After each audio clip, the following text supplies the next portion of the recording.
From the street to the stadium lights, every heartbeat chasing the night, running dreams in a fast lane blur. Chris Paul. Chris Paul is another one of those yippee point guards who is constantly reaching in, slapping wrists and hands, and getting away with a litany of fouls on the defensive end. Then on the offensive end he manages to make any and every slight brush of contact look like he just got blown out of a cannon. There's a way you can know that Paul got away with a dirty play. He smiles. Ever notice how much Paul smiles during the game?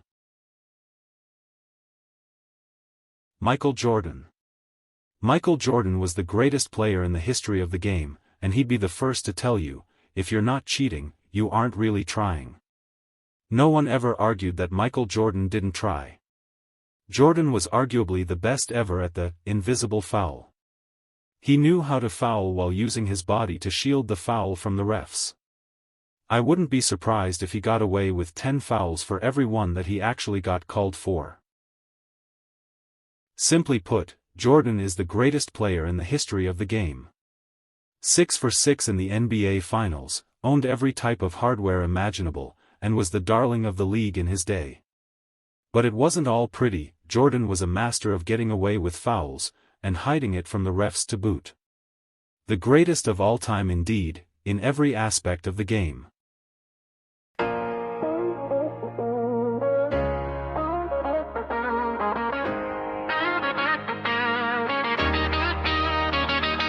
From the street to the stadium lights, every heartbeat chasing the night, running dreams in a fast lane blur. Every loss just a lesson learned. Sweat drips down but we want it more.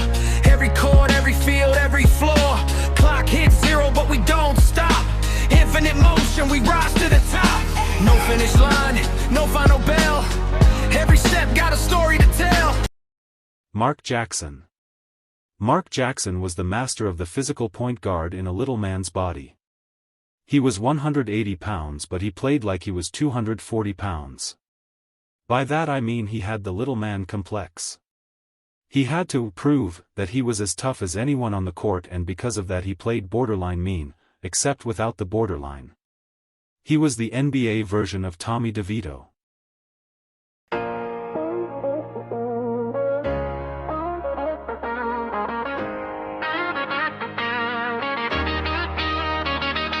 From the street to the stadium lights, every heartbeat chasing the night, running dreams in a fast lane blur. Every loss just a lesson learned. Sweat drips down but we want it more. Every chord, every field, every floor. Clock hits 0 but we don't stop. Infinite motion, we rise to the top. No finish line, no final bell. Every step got a story to tell. If you fall down, you stand back up. Feel that fire, refill that cup. Infinite sports, infinite drive. We play forever, we never divide. From the grass to the cage to the open floor. One more game, then one game more. Infinite sports, infinite flame. Different rules, but the hunger's the same. We don't quit, we evolve, we endure. Infinite sports.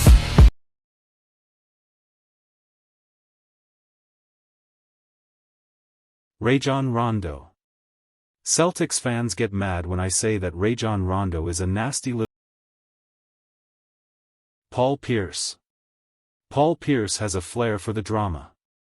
In what is without question the single most monumental flop in the history of the game, Pierce was literally carried off the court after feigning injury, and then wheeled to the locker room. 2 minutes later he was on the court knocking down threes. That's the very emblem of Pierce's dirty play. No one embellishes contact quite like Pierce. On the other hand, he is guilty of a ton of contact himself, most of it illegal. If Paul Pierce ever had to guard Paul Pierce in the fringe version of the playoffs, the guys who mop the floor would get so frustrated they'd throw down their mops and storm away.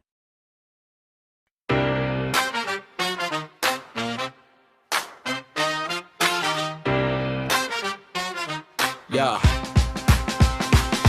From the street to the stadium lights, every heartbeat chasing the night, running dreams in a fast lane blur. Kobe Bryant. Kobe Bryant has taken everything he learned by emulating Michael Jordan into playing dirty without getting called. He has every bit of the savvy that Jordan had when it comes to getting away with fouls. He's also added to that another wrinkle on the other end of the table. For years he got away with jabbing players with his elbows on his jumper. He's also chronically slapping opponents on his follow-through. Bryant doesn't just make you not want to guard him by scoring on you, he does it by physically abusing you and getting away with it while he scores on you. The NBA has two types of dirty players, openly aggressive ones, and those who take a cheap shot when they think the ref's not watching. As you can see in the linked clip above, Kobe Bean Bryant is clearly a member of the latter group. Word to Kendrick Perkins. It's alright, Celtics fans.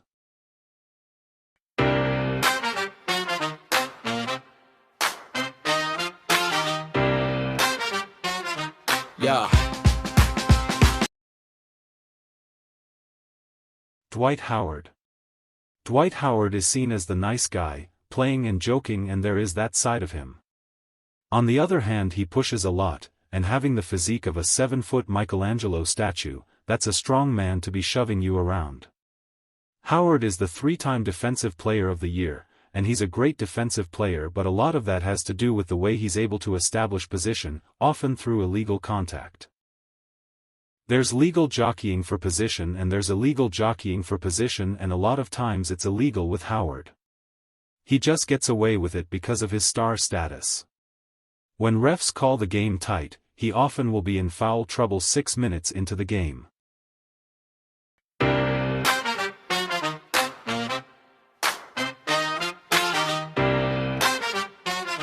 Yeah. Rasheed Wallace. Rasheed Wallace physically abused his opponents and verbally abused the officials for his entire career. He wasn't too subtle about it either, which is why he is the NBA's all-time leader in technical fouls with 304. He also owns the single-season record with 40. On the one hand, he would commit some of the most egregious fouls, and then on the other he would feign shock that he ever got called at all. If you asked Wallace, he never committed a single foul. If you were to make a TV show about Rasheed Wallace, it would be called Dirty Big Liars.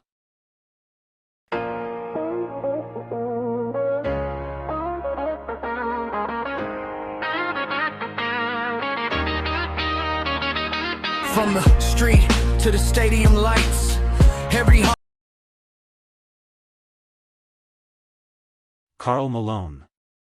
Karl Malone was one of the master pupils in the Jerry Sloan School of Dirty Play.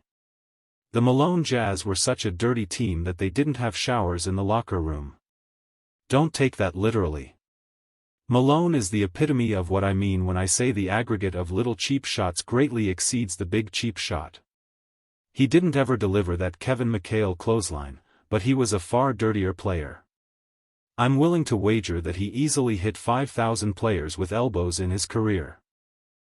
He had over 11,000 boards, and virtually every time he went up for one he was hitting someone, so that's a conservative estimate.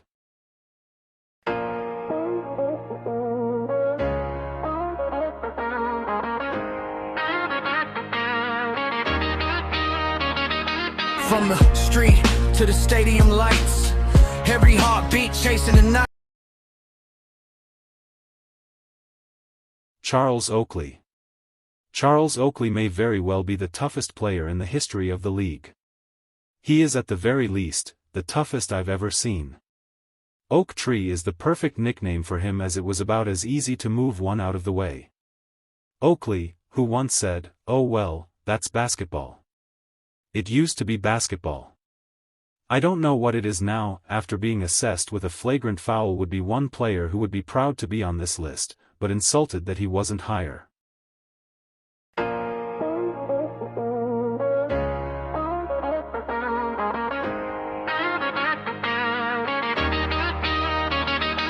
From the street to the stadium lights, every heartbeat chasing the night, running dreams.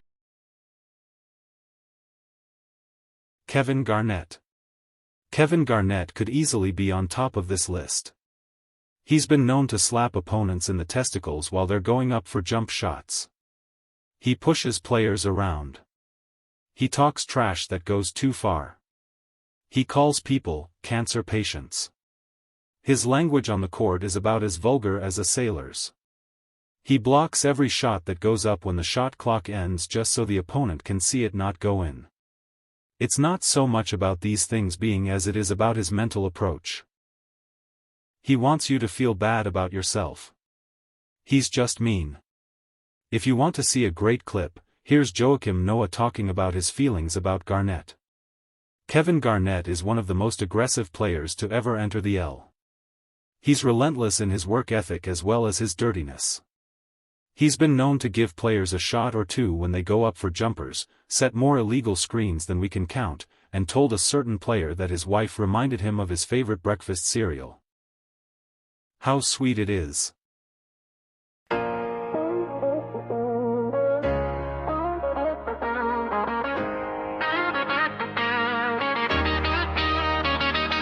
From the street.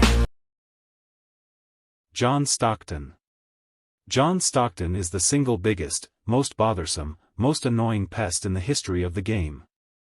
Don't get me wrong, I think he's one of the most underrated players in the history of the game too. I love the guy. He was as dirty as a third-world city though. Again, I point to the Jerry Sloan school of dirty play. Heck, Raja Bell isn't even on this list and I can guarantee I'll get "Where's Raja Bell?" comments. Stockton was both a flopper and a fouler. Rajon Rondo and Chris Paul are merely learning what Stockton mastered. Stockton was a genius at getting away with fouls while making it look like he was fouled when he was not. Where he truly excelled though was hiding contact when he was guarding the perimeter. He was able to absolutely mug opponents and steal the ball. Stockton is the all-time leader in steals with 3,265. That's 1,006 more than Jason Kidd, who is second on the list. That comes out to 39% more than the second best ever. In fact, there are only 23 players who have even half as many steals as Stockton. He wasn't exactly the quickest player in league history. He wasn't Chris Paul or Rajon Rondo, getting steals by jumping passing lanes. He got them by reaching in and getting away with it. Every loss just a lesson learned. Sweat drips down, but we want it more. Every chord, every field, every floor.